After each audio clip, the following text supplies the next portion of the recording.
함께 기도하심으로 우리 말씀 상고하도록 하겠습니다. 고맙고 감사하신 아버지 하나님, 오늘도 이렇게 온라인으로 하나님의 말씀을 함께 상고할 수 있도록 은혜 주심에 감사드립니다.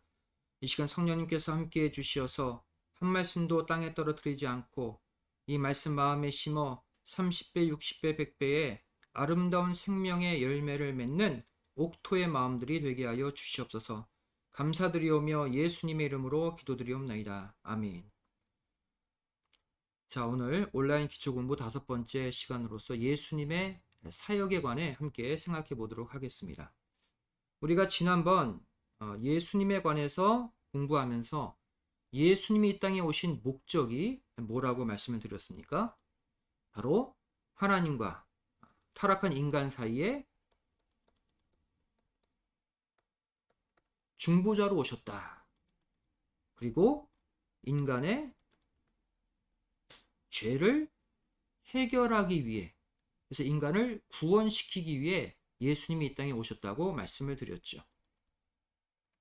디모데전서 2장 5절 말씀 보시면 하나님은 한 분이시요 또 하나님과 사람 사이의 중보도 한 분이시니 곧 사람이신 그리스도 예수라.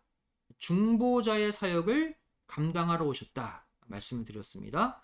또 마태복음 9장 13절에 예수님이 스스로 말씀하셨죠. 나는 의인을 부르러 온 것이 아니요 죄인을 불러 회개시키러 왔다. 구원시키러 왔다. 즉 죄인을 만나서 그 죄의 문제를 해결시키러 오셨다라고 분명히 밝히고 계십니다. 그렇다면 예수님은 인간의 죄를 해결하시기 위해 구체적으로 어떠한 사역을 하셨을까요? 이 시간 살펴보도록 하겠습니다. 첫 번째, 말씀으로 인간의 죄를 사하셨습니다. 말씀으로. 바로 이 사역을 우리가 알 수 있는 대표적인 사건이 중풍병자를 고치신 사건이죠. 예수님이 중풍병자를 고치시면서 다음과 같이 말씀하셨습니다. 마가복음 2장 5절 말씀 보시면 예수께서 저희의 믿음을 보시고 중풍병자에게 이르시되 소자야 내 죄 사함을 받았느니라 그랬어요. 보통 병을 고치면 소자야 너 병 나았다 이렇게 말씀하시는 것이 정상인데 예수님은 좀 엉뚱하게 죄 사함 받았다 이렇게 말씀을 하셨어요. 그래서 이 말씀이 종교 지도자들의 마음에 걸렸죠. 이들은 어떠한 반응을 보였습니까? 마가복음 2장 6절 7절 말씀 보시면 어떤 서기관들이 거기 앉아서 마음에 의논하기를 이 사람이 어찌 이렇게 말하는가 참남하도다. 오직 하나님 한 분 외에는 누가 능히 죄를 사하겠느냐 이렇게 반응하고 있습니다. 이 당시 사람들은 오직 하나님만이 인간의 죄를 사할 수 있다고 믿었어요. 예수님도 이것을 알고 계셨죠. 그래서 그들의 마음에 그 배경 지식을 이용해서 예수님이 죄사함 받았다라고 일부러 말씀하신 거예요. 그래서 참남하도다 라는 말은 바로 신성 모독죄를 가리킵니다. 인간이 감히 하나님이 할 수 있는 권한, 죄를 사하는 권한을 행했다라는 이유로 참남하도다, 신성 모독죄를 저질렀다라고 비판하고 있죠. 그렇다면 이러한 비판을 받을 것을 아시면서도 왜 병 고치면서 죄 사함 받았다라고 굳이 말씀하셨을까요? 그 이유에 관해 마가복음 2장 10절은 이렇게 밝히고 있습니다. 그러나 인자가 땅에서 죄를 사하는 권세가 있는 줄을 너희로 알게 하려고 그렇게 말했다는 거예요. 자, 이들의 배경 지식으로 봤을 때 하나님만이 죄를 사할 수 있다라고 믿었다고 그랬죠. 예수님이 내가 그 죄사함의 권세를 나도 갖고 있어 라고 말씀하셨다면 어떻게 믿기를 원하셨다는 걸까요? 바로 내 죄사함을 받았느니라. 이 말은 내가 바로 내 죄를 사해주는 누구다. 하나님임을 믿으라는 거예요. 하나님만이 죄 사할 수 있지 나도 죄 사할 수 있어. 그 말은 내가 곧 하나님이다. 성자 하나님임을 증거하는 표현인 것입니다. 예수님은 향유를 부은 여인에게도 동일한 표현을 쓰셨어요. 누가복음 7장 47절 48절 말씀 보시면 이러므로 내가 네게 말하노니 저의 많은 죄가 사하여 줬도다. 말씀으로 또 죄를 사하고 계시죠. 그러면서 48절에 이 여자에게 이르시되 말씀하시되 내 죄의 사함을 얻었느니라. 또 말씀으로 죄를 사하고 계셔요. 동일한 의도죠. 내가 죄를 사할 수 있는 존재다. 내가 곧 하나님이다. 라는 것을 증거하신 것입니다. 이에 대한 사람들의 반응이 어떠했습니까? 누가복음 7장 49절에 함께 앉은 자들이 속으로 말하되 이가 누구이기에 죄도 사하는가? 그러니까 일부러 이러한 말씀을 하시면서 고민하게 만든 거예요. 하나님만이 죄를 사할 수 있는데 저가 누구이기에 죄 사한다고 말하는가? 아, 저분이 그런 메시아 그리스도 하나님이시구나. 이렇게 깨닫기를 바라셨다는 것이죠. 하지만 결국 이 이스라엘 백성들은 말씀으로 죄를 사하시는 예수님을 받아들이지 않고 오히려 배척하게 되었죠. 이렇게 되면 어떤 문제가 생기느냐? 말씀으로 죄를 사하실 때는 한 가지 조건이 있습니다. 바로 그 말씀을 듣는 자가 믿어야 돼요. 믿을 때 말씀으로 죄사함의 역사가 일어나는 거예요. 그런데 이 죄사함의 말씀을 믿지 못하게 되면 그 사람의 죄사함이 일어나지 않아요. 이 당시 말씀으로 죄 사하시는 그 예수님 앞에 아무도 믿지 못했습니다. 그래서 그 결과 예수님은 인간의 죄를 사하기 위해 또 다른 방법을 사용하시게 됐어요. 그것이 무엇입니까? 바로 우리가 잘 알고 있는 십자가에 달려 죽으심으로 인간의 죄를 사해 주셨습니다. 로마서 6장 10절 말씀 보시면 그의 죽으심은 죄에 대하여 단번에 죽으심이요 그랬죠. 예수님의 십자가 죽으심은 죄를 해결하는 죽으심이었다라고 분명히 말씀하고 있습니다. 그럼 십자가를 통한 죄사함의 원리가 어떠한지를 구체적으로 살펴보도록 하겠습니다. 첫 번째 원리가 무엇입니까? 바로 피를 통한 죄사함이에요.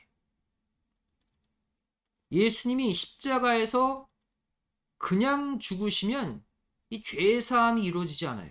피를 흘려서 죽으셨다는 사실이에요. 왜 그렇습니까? 피에는 중요한 능력이 들어있기 때문이에요. 히브리서 9장 22절 말씀 보시면 율법을 조차 거의 모든 물건이 피로써 정결케 되나니 피 흘림이 없은즉 사함이 없느니라 그랬어요. 피는 어떠한 기능을 합니까? 사람의 죄를 사해주는 기능을 피가 한다고 말씀하고 있죠. 근데 더 구체적으로 우리가 이 피의 역사를 살펴보면 레위기 17장 11절 말씀을 봐야 돼요. 육체의 생명은 피에 있음이라 내가 이 피를 너희에게 주어 단에 뿌려 너희의 생명을 위하여 속하게 하였나니 생명이 피에 있으므로 피가 죄를 속한다 그랬어요. 이 말씀은 보이는 피가 죄를 속하는 것이 아니라 피 속에 뭐가 있기 때문에 생명이 있기 때문에 피 속에 있는 생명이 죄를 사한다라고 더 구체적으로 표현하고 있습니다. 그래서 본래 공의의 하나님의 속성대로라면 인간의 죄는 언제 없어지느냐? 죄 지은 인간이 그 죄값으로 피 흘려 생명을 내놓아야 그때 그 죄가 없어져요. 이게 하나님의 공이죠. 그런데 이렇게 인간들이 자기 죄값을 치르고 생명을 내놓고 죄사함을 받으면 어떻게 됩니까? 이 땅에 살아남을 사람이 아무도 없어요. 다 자기 죄를 사함받기 위해 죽어야 돼. 생명이 없어져야 돼. 그러면 인간 구원의 역사가 일어나지 않죠. 그래서 하나님이 예수님을 통해서 어떠한 죄사함의 역사를 일으키셨습니까? 예수님이 십자가에 달려 온 인류의 죄를 대신 걸머지고 십자가에 달려 대신 피를 흘리심으로써 무엇이 피 속에 있는 예수님의 피 속에 있는 예수님의 영원한 생명이 온 인류의 모든 죄를 영원히 사해 주시는 역사를 일으키신 거예요. 예수님의 피 속에 있는 예수님의 생명은 영원하잖아요. 그래서 온 인류의 죄를 영원히 속할 수 있는 능력이 되는 거예요. 이것이 바로 예수님의 십자가 피의 능력입니다.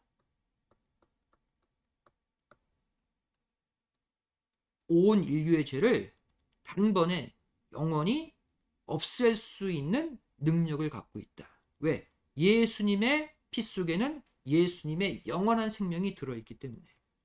그래서 우리는 이 예수님의 보배로운 피를 그래서 보혈이라고 말하는 것입니다. 인간의 피와는 차원이 다른 피예요. 바로 이 역사를 히브리서 9장 12절은 이렇게 말씀하고 있죠. 염소와 송아지의 피로 아니하고 오직 자기 피로 영원한 속죄를 이루사 단번에 성소에 들어가셨느니라. 예수님의 보이는 피가 아니라 그 피 속에 있는 예수님의 영원한 생명이 영원한 속죄를 일으켰다라고 말씀하고 있습니다. 두 번째로 이 십자가상에서의 죄사함은 어떠한 죄사함인가? 바로 말씀을 통한 죄사함입니다. 자, 앞서 십자가에 달리시기 전에 말씀을 통해 죄사함을 명하셨죠. 그런데 사람들이 믿지 못함으로 말미암아 십자가에서의 죄사함으로 바로 예수님의 사역을 마감했다고 말씀드렸습니다. 그런데 어떻게 십자가상에서 말씀을 통한 죄사함이 일어날 수 있느냐? 자, 여기서 우리는 한 가지 예수님의 피로 인한 죄사함에 관해 한 가지 의문점을 가질 수가 있습니다. 만일 예수님의 보이는 피가 인간의 죄를 사한다면 2000년이 지난 지금 예수님의 피는 이 땅에 남아있지 않죠. 근데 어떻게 오늘날 우리의 죄를 사할 수 있느냐 하는 의문이 생길 수 있습니다. 보이는 피, 예수님의 그 DNA, 인간의 피 안에 DNA가 있잖아요. 예수님의 피, 예수님의 DNA는 2000년 전에 이미 흘리셔서 지금은 남아있지 않아요. 그런데 그렇게 지금 이 땅에 남아있지 않은 예수님의 피가 어떻게 오늘날 우리의 죄를 사할 수 있느냐. 그 원리를 이 시간 살펴보도록 하겠습니다. 이 내용을 우리가 밝히려면 성경의 난하주를 살펴봐야 돼요. 난하주는 뭐냐면 바로 성경 책을 보시면 가끔 숫자 1, 2, 3 이렇게 숫자가 단어 옆에 써 있고 그 밑에 그 숫자별로 주석이 달려 있죠. 이것을 난 밑에 있는 주석이다 라고 해서 난하주라고 부릅니다. 이것은 이 땅의 수많은 신학서적, 수많은 주석보다 가장 정확하고 올바른 주석이에요. 왜냐하면 바로 원어를 가지고 해석하기 때문이에요. 이 특별히 헬라어를 보시면 히브리어도 마찬가지지만 한 단어에 여러 가지 뜻이 있습니다. 그래서 이것을 번역할 때 이러한 의미로도 번역해도 문맥상 통하고 또 요 의미로도 번역해도 문맥상 통하게 되면 한 가지 의미를 적어놓고 다른 의미를 각 주에 따라서 난하주에 기록해요. 그래서 이 난하주도 상당히 성경을 해석하는데 큰 도움을 줍니다. 요한복음 12장 25절 말씀 보시면 여기도 난하주가 기록되어 있습니다. 이 생명을 난하주에서는 뭐라고 표현하고 있습니까? 생명 숫자 3이 기록되어 있고요. 이 세 번째 단어라는 거죠. 난하주가 적힌 세 번째 단어. 생명, 그 밑에 보면 혹, 영혼 이렇게 번역하고 있어요. 생명이라고 번역해도 괜찮고 이 원어는 또 영혼으로 번역해도 무방하다라는 거예요. 생명 이꼴 영혼이라는 관계를 우리가 하나 밝힐 수가 있죠. 또 요한복음 12장 27절에는 마음이라는 단어를 난하주에서는 또 어떠한 단어로 대체할 수 있다고 말하고 있습니까? 혹 영혼이라는 단어로 또 대체할 수 있다. 이렇게 기록하고 있죠. 또 세 번째 사도행전 4장 32절에 뜻이라는 이 단어를 난하주로 혹 영혼이라고 번역할 수 있다. 이렇게 뜻, 영혼 묶어놓고 있습니다. 또 네 번째 고린도전서 4장 21절 말씀 보시면 여기 마음이라는 단어의 난하주를 헬라어 영이라는 단어로 대체할 수 있다고 이렇게 기록하고 있죠. 자, 이상의 내용들을 우리가 종합해 보면 한 가지 중요한 원리를 발견할 수 있습니다. 앞서 레위기 17장 11절에 예수님의 피 속에는 예수님의 생명이 있다고 할 수 있죠. 왜? 피 속에는 생명이 있다고 그랬기 때문에 피 속에 있는 생명이 죄를 사한다고 그랬죠. 예수님의 피 속에는 예수님의 생명이 있죠. 예수님의 피 속에 있는 예수님의 생명이 온 인류의 죄를 사한다는 거예요. 그런데 앞서 이 생명이라는 단어는 난하주로 볼 때 어떠한 단어들로 대체할 수 있다고 말씀하고 있습니까? 어떠한 단어를 함께 쓸 수 있다고 말씀하고 있어요? 생명 이꼴 아까 영혼 그랬죠. 또 이꼴 마음 그랬어요. 이것은 뜻, 또 영이라는 단어로 대체할 수 있다고 아까 살펴봤죠. 예수님의 피 속에는 예수님의 생명이 있는데, 다시 말해 예수님의 피 속에는 예수님의 또 영혼이 있고 또 마음이 담겨 있고 뜻이 있고 또 예수님의 영이 담겨져 있다는 말이에요. 그래서 레위기 17장 11절 말씀을 근거로 예수님의 피 속에는 예수님의 생명이 있는데 예수님의 생명은 곧 예수님의 영혼이고 곧 예수님의 마음이고 곧 예수님의 뜻이고 예수님의 영이다. 이렇게 우리가 적을 수 있겠죠. 여기서 중요한 공식이 하나 더 있습니다. 예수님 스스로 어떻게 말씀하고 있습니까? 요한복음 6장 63절에 내가 너에게 이르는 말, 즉 내 말씀이 영이요 생명이다. 이렇게 또 말씀하고 있어요. 예수님의 말씀이 곧 예수님의 영이고 예수님의 생명이래요.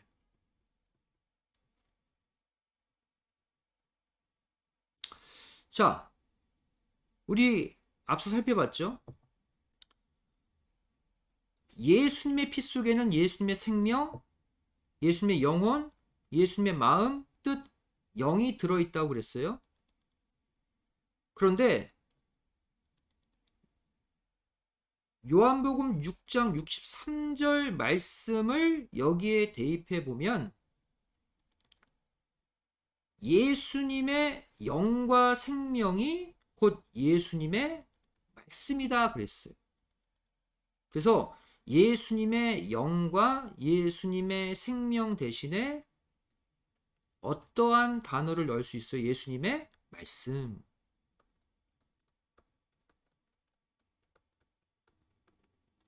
이러한 원리로 보면 예수님의 피 속에는 예수님의 생명, 또 예수님의 영혼, 마음, 뜻, 영이 있는데, 즉 영이요 생명이신 예수님의 결국 말씀이 어디에? 예수님의 피 속에 담겨져 있다는 거예요.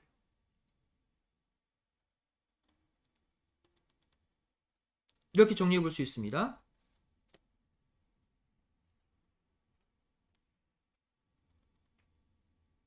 즉 예수님의 피 속에 예수님의 영이요 생명인 예수님의 무엇이? 말씀이 들어있다. 자, 이러한 관점으로 보면 예수님의 피가 오늘날 우리의 죄를 어떻게 사할 수 있는지 그 원리를 우리가 알 수 있어요. 2000년 전 예수님이 이 땅에 흘리신 피는 지금 사라지고 없습니다. 하지만 예수님이 피 속에 담아서 이 땅에 흘려놓으신 그 말씀은 영원히 이 땅에 거하면서 그 말씀이 오늘날 우리의 죄를 사해주고 있다는 거예요. 보이는 피는 시간이 지나면 사라지지만 무엇은 영원하기 때문에, 말씀은 영원하기 때문이에요. 누가복음 21장 33절에 천지는 없어지겠으나 모든 만물은 다 없어져요. 예수님의 말씀은 없어지지 않고 영원하다 그랬어요.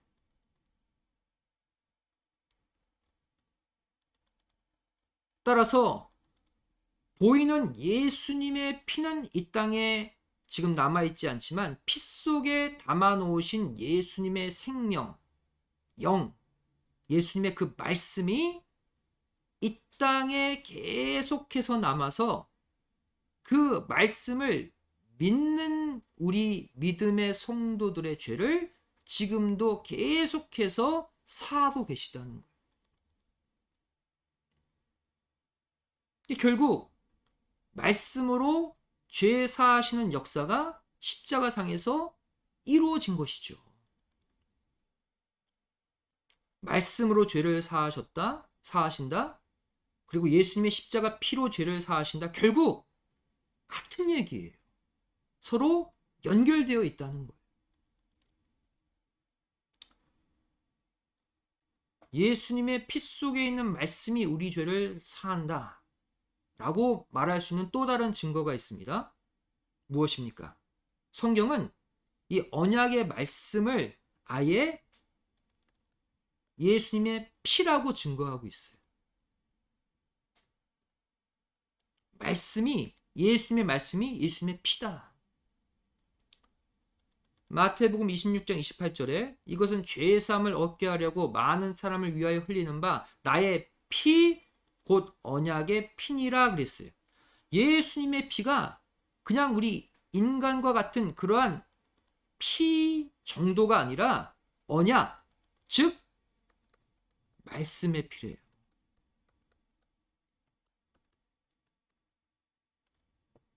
예수님의 피 속에 말씀이 담겨져 있기 때문에 말씀의 피라고 표현하고 있는 것이죠. 누가복음 22장 20절에 이 잔은 내 피로 세우는 새 언약이니 곧 너희를 위하여 붓는 것이라 그랬죠. 내 피, 예수님의 피가 새 언약의 피래요. 말씀의 피래요. 또 고린도전서 11장 25절에 이 잔은 내 피로 세운 새 언약이니 이것을 행하여 마실 때마다 나를 기념하라 하셨으니 그랬어요. 여기서도 내 피, 예수님의 피가 새 언약의 말씀이라고 표현하고 있죠.